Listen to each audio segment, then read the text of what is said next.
barang-barang selain binatang demi menyelamatkan binatang yang muhtaram yakni binatang yang syarak melindungi hak kelanjutan hidupnya, dan melemparkan binatang demi keselamatan orang yang muhtaram yakni maksum, orang yang dipelihara darahnya. Jika hanya dengan melemparkan binatang bisa disingkiri tenggelam, sekalipun pemilik barang terlempar atau binatang terlempar tidak mengizinkannya.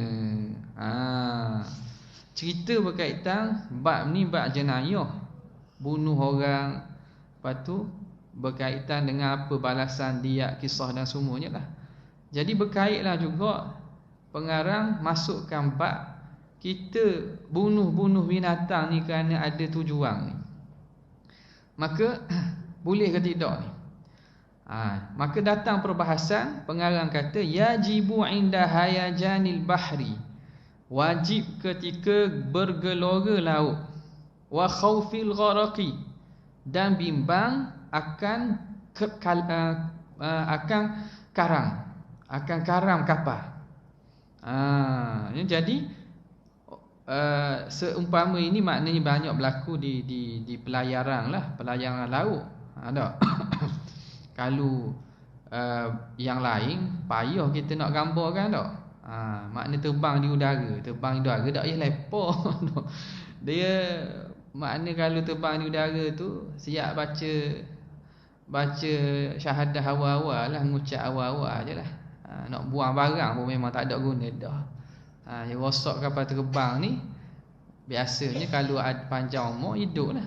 Tak hidup mati tu. Tak hidup mati belaka. Nak buang barang pun tak ada guna dah. Ada pun laut ni. Laut ni dia kerana sebab dia duduk di atas permukaan air. Dah, yang mana sistem yang ada, yang Allah Ta'ala buat ni, kapal boleh naik. Tapi ada berat-berat tertentunya, maka meringankan tampungan ataupun isi kapal tu satu asbab ataupun perkara yang boleh menyelamatkan isi kapal yang lain. Nampak tak? Kalau kereta api pun tak ada faedah juga dah. Jadi sebab dia pada darat ni, dia atau pada udara dia tak ada kesan mana. Tapi pelayaran laut, benda itu ada kesan. Berat mana orang yang naik, macam kita naik sapang atau naik bot kecil dah. Ya benar dah. Ni Viper ni 10 orang dah naik ni. Jangan naik lebih. Kita masuk 10 orang. 10 orang pula berat 100 lebih ke atas Melaka. Sekarang jadi maknanya naik tu ada air nak masuk sipi-sipi tak jadi juga. Tak jadi juga. Jadi dalam masalah pelayaran laut ni, bila berlaku gelojok laut ataupun kita kata ombak besar dan bimbang jadi karam kapal, akan tenggelam kapal, yajib apa? Yajib ilqa'u. Ni fa'il bagi yajibu. Wajib oleh melemparkan. Bukan sunat-sunat dah ni, wajib dah ni.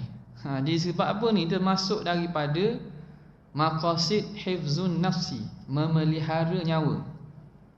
Jadi memelihara nyawa ni wajib. Tak boleh kita bahayakan nyawa kerana sebab nak jaga harta benda.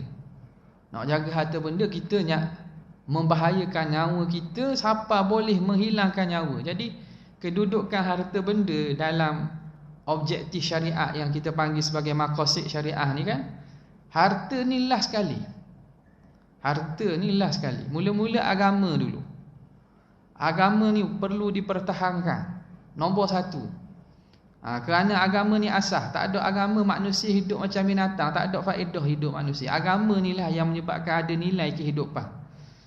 Lepas tu manusia itu sendiri nyawa. Jadi nyawa ni duduk lepas agama. Kerana itulah disyariatkan jihad fi sabilillah. Ada sahabat-sahabat kita di Palestin membahayakan nyawa sebab apa? Nak mempertahankan agama. nak mempertahankan tanah mereka, nak mempertahankan agama. Sebab apa? Sebab yang paling utama ialah agama ni. Sebab itu jihad, walaupun jihad tu menyebabkan nyawa hilang. Tak. Bukan saja-saja nyawa hilang tu, tapi kerana apa?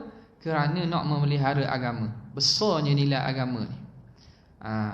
Ni semua ini maqasid ni, apa yang dipaham daripada hukum syariat dan hukum hakam yang Tuhan turunkan. Bahkan benda ini pun bukan kepada syariat Nabi kita saja, syariat umat-umat terdahulu pun. Sebab itu kalau lihat perang terbesar yang berlaku dalam dunia ni, perang kerana agama. Crusade, perang Kristian lawan kerajaan-kerajaan dulu. Sebab agama dia menjadi faktor yang paling besar. Orang itu rela mempertaruhkan. Kita percaya bahawa itulah ibadat paling besar. Mereka pun sama juga, tapi mereka berjuang atas agama mereka lah. Kita atas agama yang benar, kerana kita yakin bahawa Islam ni saja agama yang betul. Yang mereka pun dia ada pegangan mereka. Mereka ingat sebagaimana jihad kita ni paling besar, mereka pun rela keluar ramai-ramai daripada bahagian Eropah turun untuk perang, daripada atas sana perang dengan kerajaan Salahuddin Al-Ayyubi. Sebab apa? Sebab mereka dijanjikan oleh paderi-paderi mereka macam-macam, dapat syurga, dapat ni.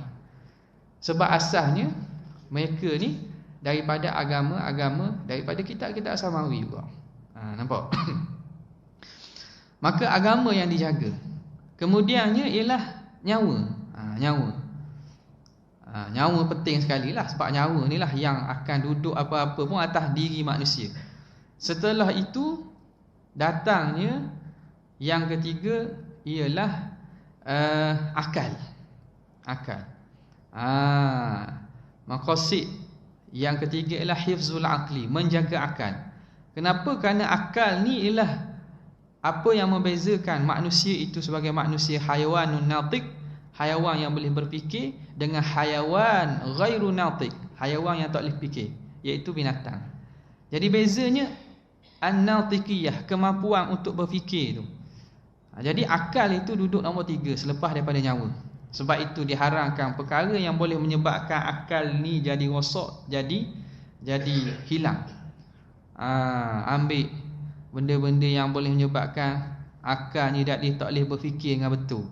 Ambil barang-barang terlarang, araknya, dadahnya, macam-macam. Ini benda ni, kesan ni, orang yang ambil ni sebenarnya dia telah melanggar pada maqasid menjaga akal. Maknanya dia nak letak diri dia daripada manusia yang Tuhan beri kemampuan berfikir sebagai manusia yang berakal. Dia nak buang benda itu, dan dia tidak anggap akal itu satu nikmat yang besar. Sebab itu dia ambil perkara tu. Sebenarnya bukan sebab itu, tapi makna kalau dipikir-fikir secara mendalam, mereka mungkin ambil kerana keseronokan, kerana ada tujuan-tujuan lain. Tapi sebab apa? Kalau fikir secara lebih mendalam, sebenarnya mereka telah membahayakan akal yang menjadi salah satu nikmat terbesar yang membezakan manusia dengan haiwan-haiwan lain. Kemudiannya lepas pada itu ialah nasab dan maruah, al-irdu, dan juga ataupun an-nasabu, nasab. Nasab ini disuruh untuk kita menjaga nasab. Kerana apa? Nasab ini satu benda yang dijaga dan diraih oleh agama dan syariat. Kalau tidak ada nasab, tak ada maruah, makna benda manusia ni darjatnya jadi rendah lah. Dan manusia tu boleh berbalah, boleh rela dia belanja duit untuk jaga apa? Untuk jaga maruah diri, untuk tutup keaiban dia. Rela belanja macam-macam. Tujuan apa? Tujuan untuk jaga nasab. Dan yang terakhir ialah harta. Harta ni maqasid yang paling akhir. Kerana apa? Kerana harta ni orang rela buat kerana nak jaga empat-empat perkara ni. Maka ketika mana berlaku gelombang ataupun laut bergelora yang bimbang al-gharaq, bimbang tenggelam, wajib untuk ilqa'u ghairil hayawan, kena buang selain daripada haiwan. Al-hayawan ni kainun hayy lah, benda hidup. Apa dia? Ghairul hayawan, min, itu bayan. Minal mata'i, daripada barang-barang. Jadi buang harta dulu, buang barang dulu. Harta luas lagi. Yang lebih khusus daripada harta tu barang. Barang makna benda tak bernyawa. Buang. Li salamati hayawanin muhtaramin, untuk menjaga haiwan yang dihormati. Makna haiwan yang ada pada syarak dipelihara. Makna haiwan-haiwan ternakan, haiwan-haiwan belaang, hak tu muhtaram lah dipanggil. Muhtaram. Haiwan yang tidak muhtaram apa dia? Ular, bisa, hak tak ada faedah. Tu tak ada muhtaram lah tu. Apa lagi? Serangga-serangga perosak tu tak ada muhtaram. Dan kalau sebelum ni disebut juga ialah orang yang dok semayang. Lepas tu zani muhsan, berzina yang telah bernikah dah. Awak ni tak ada nilai. Dia ini bukan haiwan muhtaram. Maka ada barang, buang barang dulu. Kemudian wa ilqa'u dawabbi li salamatil adami. Tak ada barang dah, habis dah. Habis buang barang dah, masih bahaya lagi. Kapten kapal kata bahaya ni. Kalau kita tak buang lagi, tak ringankan isi kapal kita ni, bahaya lagi ni. Air gelora ni boleh naik tinggi dan membahayakan seluruh kapal. Maka dibuang ad-dawab, binatang-binatang. Buanglah binatang benda. Zaman dulu orang bawa naik binatang. Sebab perjalanan laut ni dia tak ada RNR. Jalan biasa boleh berhenti RNR, stesen minyak boleh berhenti. Nak berhenti stesen minyak boleh berhenti stesen minyak. Kalau jalan highway lah, RNR ada. Kalau jalan kampung ni banyak tempat lah boleh berhenti. Jalan biasa ni, jalan-jalan persekutuan, jalan luar ni, jalan negeri ni banyak tempat. Kalau laut nak berhenti mana? Nak berhenti lain. Kalau tak ada pula, tak ada tempat pelabuhan berhenti, maknanya duduk berlayar atas laut. Makan apa? Makan. Ikan mungkinlah boleh ada. Tapi makan ikan semua mungkin ada orang nak tukar selera. Sebab itu orang bawa juga makanan bawa haiwan ni tujuan untuk makan. Zaman ni, zaman dulu, zaman ni ada peti sejuk, zaman tu tak ada peti sejuk. Jadi nak bawa daging beku, nak bawa barang makanan, haiwan-haiwan yang telah disembelih ni tak payah. Jadi bawa hidup lah. Bawa hidup. Naik ayamnya, ayam, kambing, benda-benda segala hak boleh senang untuk sembelih. Lepas tu uruh-uruh dah juga makan. Maka haiwan ni boleh, wajib dilempar. Kalau barang habis dah, masih perlu kurangkan berat kapal, buang haiwan dulu. Tahu gitu lah. Tahu gitu. Hukum dia wajib. In ta'ayyana, jika tertentu dan jika itu saja jalan. Itu saja yang ada. Tak boleh buang manusia lagi. Tujuan apa? Lidafa'il gharaqi, untuk menolakkan berlaku tenggelam, berlaku karam.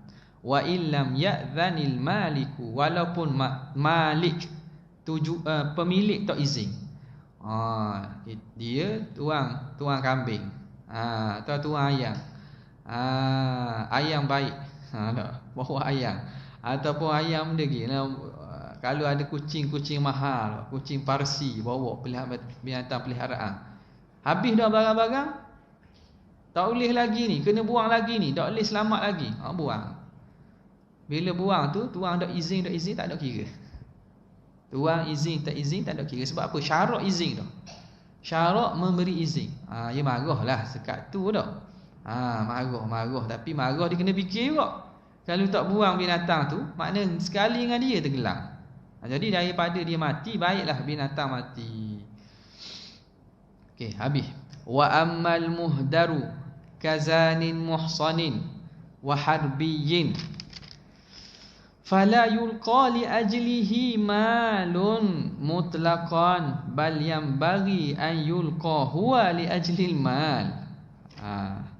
Adapun orang tidak muhtaram seperti penzina muhsan dan kafir harbi, maka secara mutlak harta benda tidak boleh dibuang ke laut demi keselamatan mereka, Bahkan sayugianya dia yang dibuang ke laut demi keselamatan harta benda.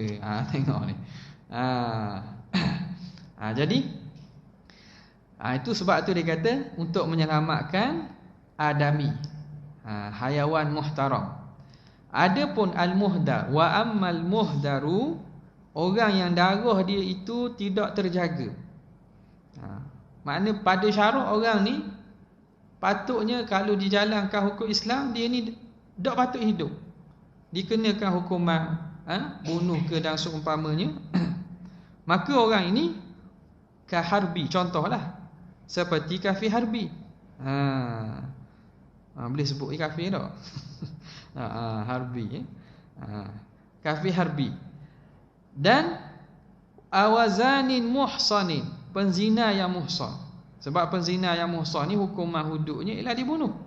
Orang menikah dah yang zina. Maka fala yulqa, maka tidak dicampakkan li ajlihi, kerana nak menyelamatkan muhdar ini, malun, harta, mutlaqan, secara mutlak. Jadi maknanya kalau ada dua binatang dengan barang dengan kafir harbi, buang kafir harbi dulu. Buang kafir harbi dulu. Buang penzina muhsan dulu. Makna tidak perlu dibuang harta kerana nak jaga orang ni. Kerana orang ni di sisi syarak Tuhan tak iktiraf dia ni. Tuhan tak jaga, syariat tak jaga dia ni sebagai orang yang dimuliakan, yang dipelihara darah. Jadi tak sayu dia dicampakkan harta benda, apatah lagi haiwan muhtaram, kerana nak jaga mereka ni. Bahkan bal yang bagi, bahkan sayu dia ayul qahwa, bahawa dia tu kena campak. Patutnya dia kena buang di laut tu. Kena buang dia di laut tu. Li ajlil mal, kena buang dia untuk kerana nak menyelamatkan harta. Kama qalahu syaikhuna dak. Ke mana? Ke qala syaikhuna. Qala syaikhuna, betul. Kama qalahu syaikhuna. Kama qalahu syaikhuna, sebagaimana berkata akan dia oleh guru kami Ibnu Hajar situ.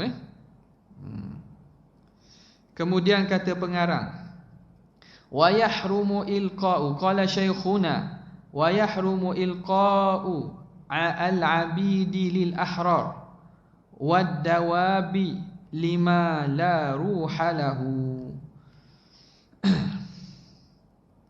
Tadi kama qalahu ke qala syaikhuna? Hak dalam hak ni qala syaikhuna, hak lain. Ada tak qala syaikhuna ke kama qalahu syaikhuna? Lepas tu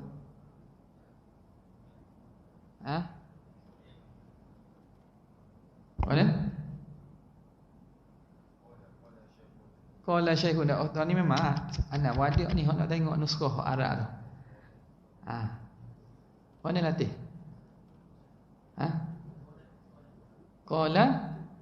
Qalahu syaikhuna, berhenti situ. Lepas tu wayah rumu aja. Tak ada qala syaikhuna.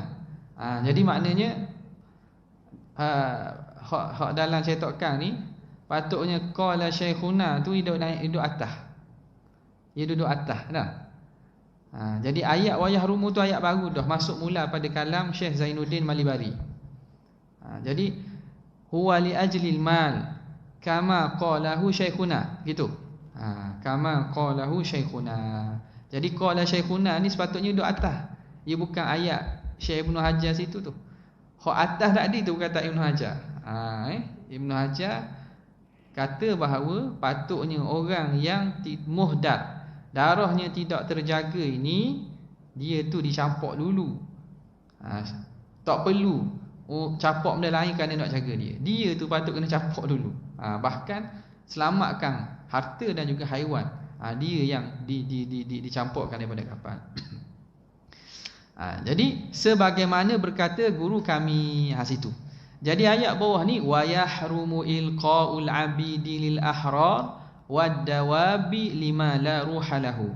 adalah haram membuang para hamba demi menyelamatkan orang merdeka dan membuang binatang demi keselamatan sesuatu barang yang tidak bernyawa. Okey. Sekarang ni dia nak susung dari segi turutan mana yang perlu dikorbankan. Mana yang perlu dikorbankan. Hak mana ni perlu dikorbankan daripada banyak-banyak kategori-kategori hak ada atas kapal ni, mana dulu? Kata Syekh, wa yahrumu ilqaul abid, haram mencampakkan hamba-hamba lil ahrar, untuk menjaga orang merdeka.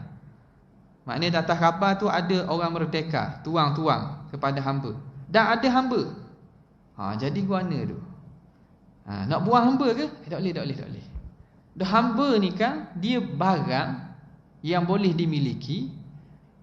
Kerana hamba ni ada dua sifat. Dia ada sifat barang dan dia ada sifat manusia. Jadi kerana dia ini boleh dimiliki, dia seumpama barang lah. Boleh jual beli, boleh dimiliki, boleh pindah milik, boleh diwarisi. Tapi dia manusia. Dah kalaulah berlaku contohnya ombak besar, nak buang siapa?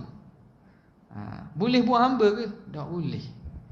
Jadi taraf hamba dan juga tuang ataupun manusia orang merdeka ni dari segi nyawa sama je. Dari segi nyawa sama. Sini tidak ada yang utama. Maknanya perlu dicampak hamba dulu, barulah campak kita kata kita campak orang. Dah nak buat guana. Nak buat guana. Katalah habis dah. Barang tak ada, binatang buang dah. Isi kapal ramai lagi. Kena capok, kena buang orang kau ni. Nak buang ke mana ni? Nak buang ke mana? Jawabnya nak buang kapten. Kapten kapal. Buang orang boleh cakap banyak. Ataupun buang ahli politik. Buang kat mana ni? Nak buang mana? Jawapannya buat macam kisah Nabi Yunus. Kena cabut undi lah. Ni kalau habis belaka dah ni, ambil belaka dah. Tak ada apa dah. Tinggal manusia je. Jadi buangnya cabut undi. Makna kalau itu sahaja jalan untuk selamat, cabut undi. Jadi seorang tu maknanya dia terpaksa korbankan diri. Ada pun dari segi mana lebih mana kurang, tak ada. Sebab itu kata haram mencampakkan hamba-hamba abdi untuk menyelamatkan orang merdeka. Okey. Jadi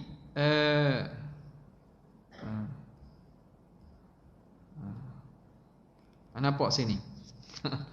Jadi sini kalau kita tengok dah, apa kata pengarang rahimahullahu taala, dia kata sini begitu juga haram kita campakkan orang kafir kerana nak jaga orang Islam. Tak boleh juga. Sebab di segi kemanusiaan orang kafir selain pada harbi lah. Orang jahil kerana nak jaga orang alim. Kerana apa? Kerana mereka semua bersepakat pada asal dia itu ada hak kemanusiaan. Okey. Jadi kata Tuan Syekh sini, kata pengarang I'anatul Talibin, kata jadi kalau katalah tak ada jalan dah, maka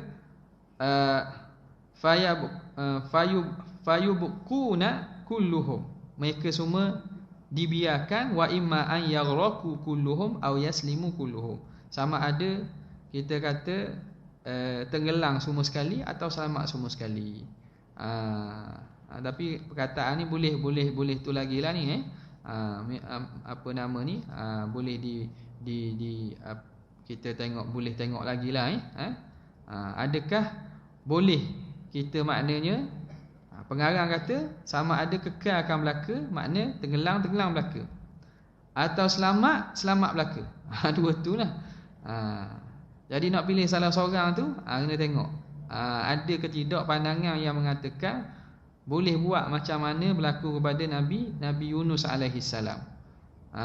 Mengikut zahir daripada i'anatul talibin ni, dia kata tak boleh nak pilih lah, tak boleh nak pilih. Tak payah pilih-pilih dah. Maknanya kalau mati belaka. Yang penting puak kita jangan pecah. Jangan pecah, maksudnya mati belaka, selamat belaka.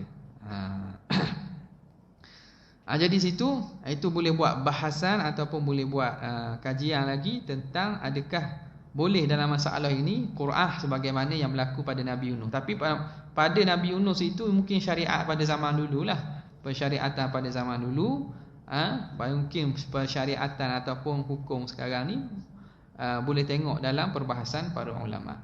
Okey. Tak boleh wadawabi lima la ruhalahu, dan tidak tak boleh, haram untuk kita lempar binatang kerana nak memelihara benda yang tak ada ruh baginya. Kita capok binatang. Tujuan apa? Tujuan untuk jaga barang. Sebab apa? Barang ni datang martabat yang paling rendah lah, sebab dia tak ada nyawa. Binatang ni ada nyawa. Binatang ni ada nyawa. Okey. Kemudian kata pengarang, wa yadmanu ma alqahu bi ghairi idzni malikihi. Pembuang menanggung barang terbuang yang tidak atas seizin pemiliknya.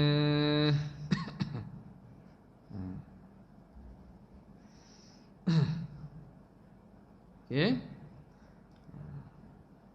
Maka bila buang tu, bila buang binatang ataupun kita kata buang barang orang kita buang, wa yadmanu ma alqahu, dan hendaklah orang itu dhaman ni bayar ganti rugi apa yang dia telah campak, bi ghairi idzni malikihi, tanpa izin pemiliknya.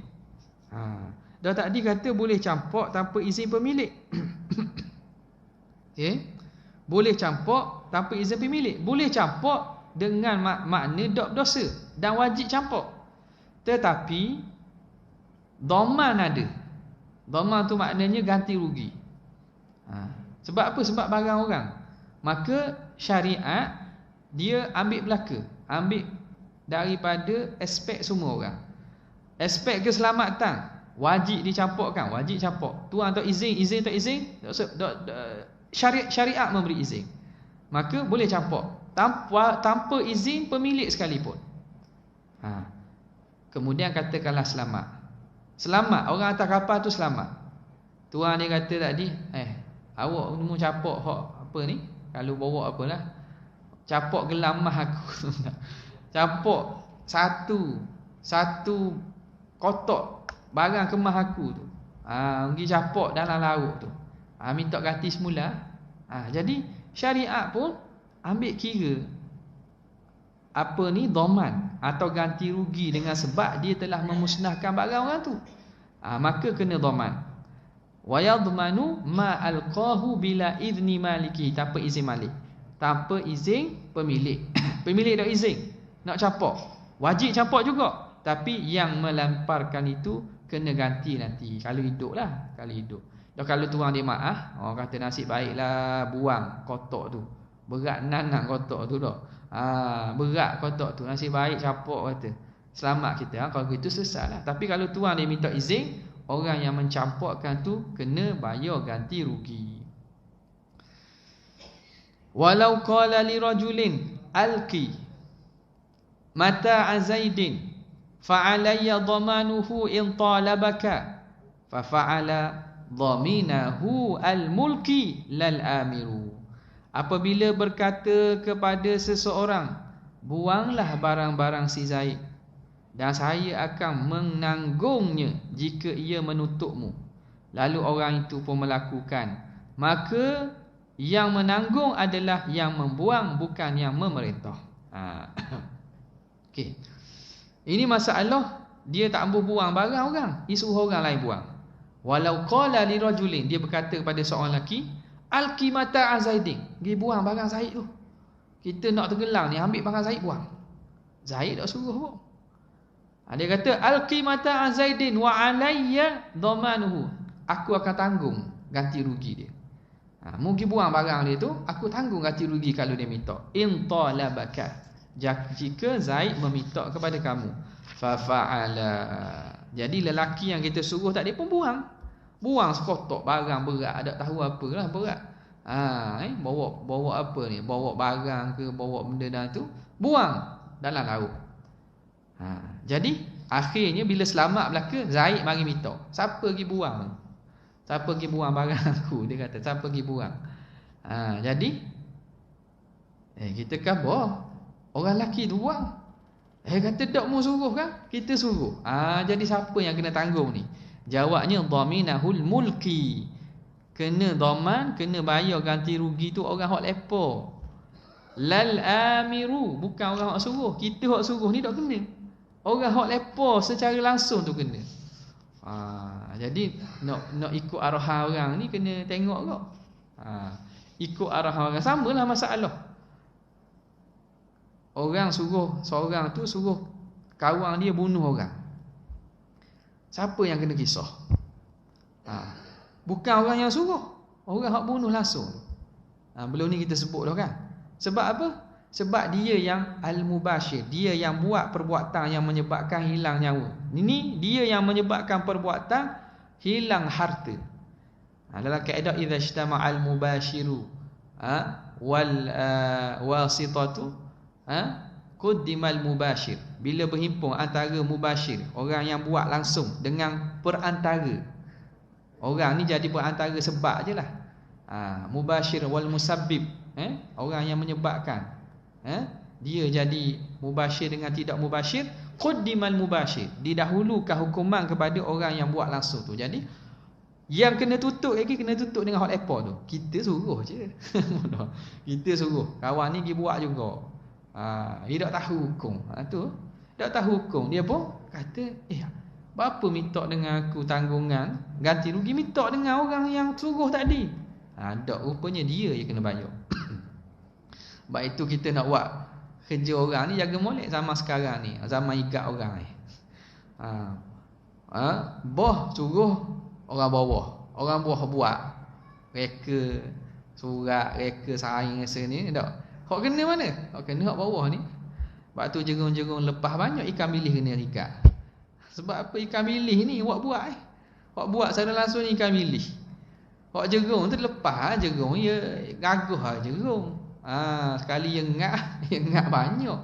Ikan bilis ni dah. Hak ikan bilis banyak Sebab apa? Sebab dia buat secara langsung.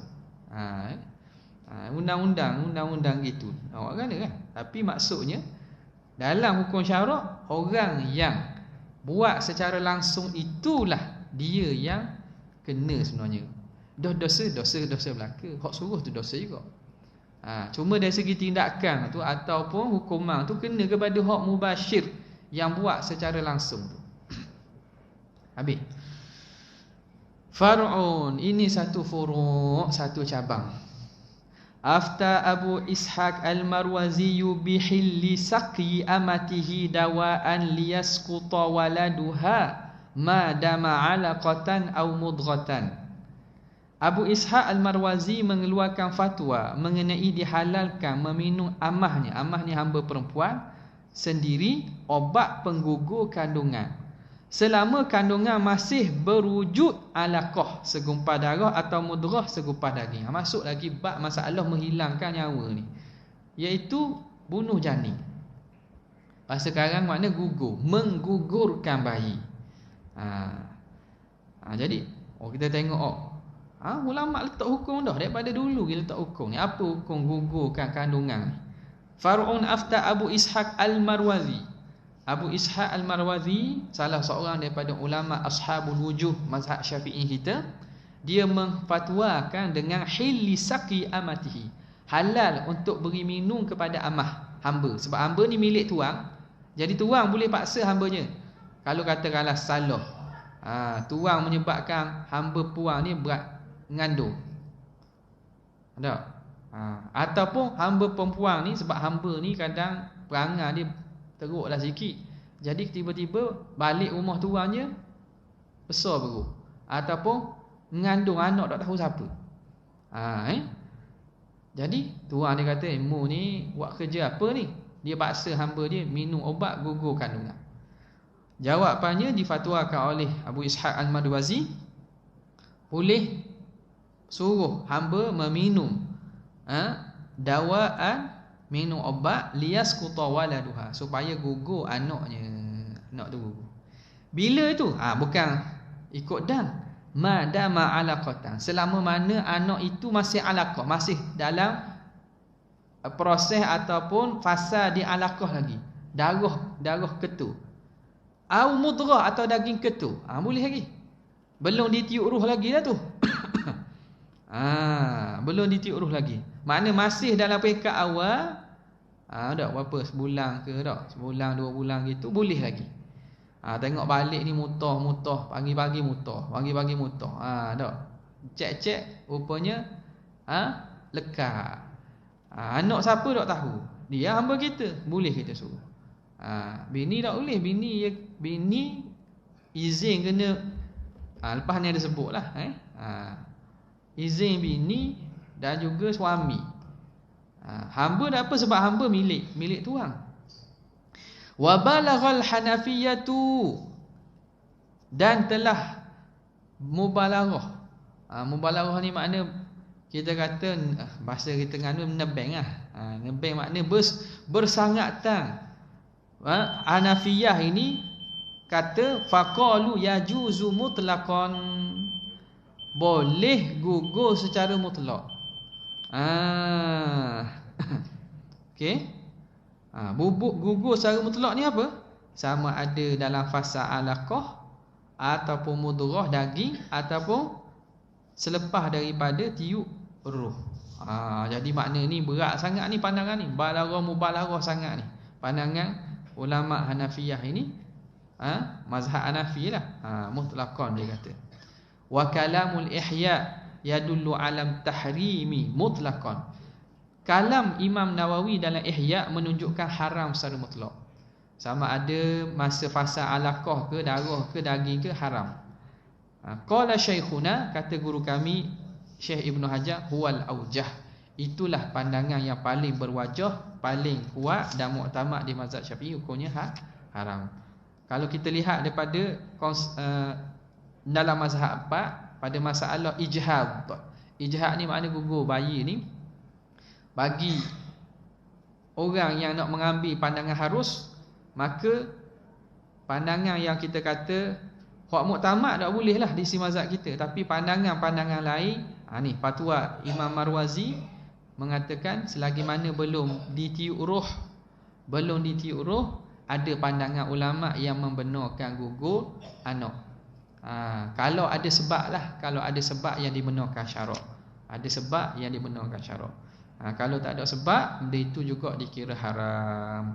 Kemudian kata pengarang, khatimatu. Tinggal 2 baris ni insya-Allah kita akan sambung pada kesempatan yang akan datang. Wabillahi taufiq hidayah. Assalamualaikum warahmatullahi wabarakatuh.